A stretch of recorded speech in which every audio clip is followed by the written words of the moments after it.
What's up? It's Cos. Hope you're having a good day.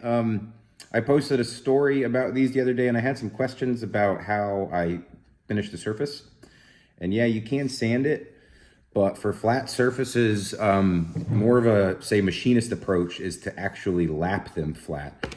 And the act of lapping is stupid easy, especially in the context of, say, cosplay and printed plastic parts. All you need is a flat enough surface. I'm using my beat up work table that's in my kitchen, a piece of sandpaper.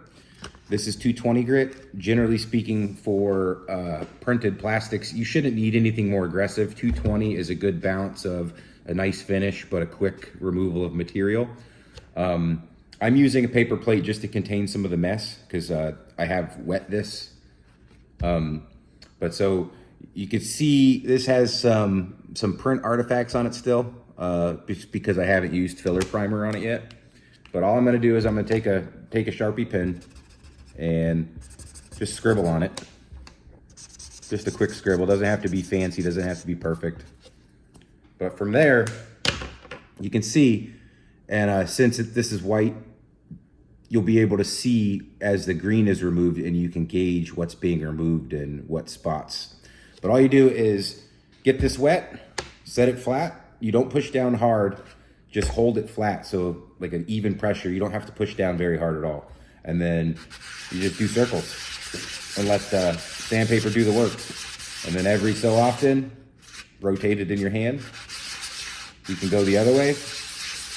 And that's it. You can see it starting to remove material already. If this were, say, like a machinist application, you would need something a little more flat, because machinist flat isn't the same thing as like flat enough. For like a machinist application, if you wanted to go crazy with it, use a little bit of a bigger sheet of sandpaper.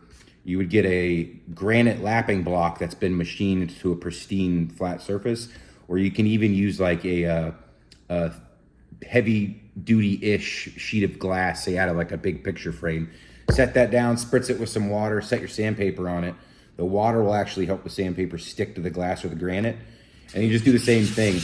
But instead of doing circles, you would do figure eights. I don't have quite the space to do it, but you would do a figure eight, and then every 5 to 10, rotate it in your hand, and then do your figure eights. And then you could machinist lap that.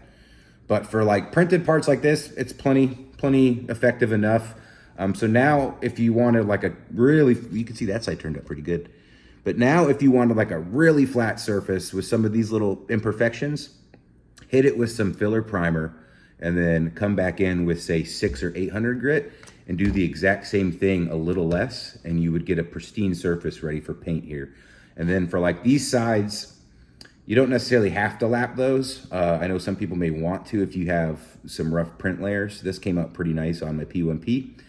But what I tend to do for some parts like this, you can't obviously lay it down like that. So what I'll do is I'll put it on the edge so I can square this corner and this corner on the corner of the table. And then you could just lightly pull towards yourself. You can kind of go this way or go this way, but that tends to attack the corners a little more. So if you wanted to roll your corners a little bit, that would work for a nice chamfer, nice fillet. But I generally, for small parts like this, I'll put them in my tumbler with a certain mix of abrasive that I found works really, really well for printed parts. But yes, but for little pieces like this, just a quick spritz, and you'd have a flat part that would give you a visually stunning, beautiful flat surface in a matter of like a minute. Hope this helps. I'm going to try and start posting more of these videos. Just the last year has been kind of crazy. And yeah, have a good one.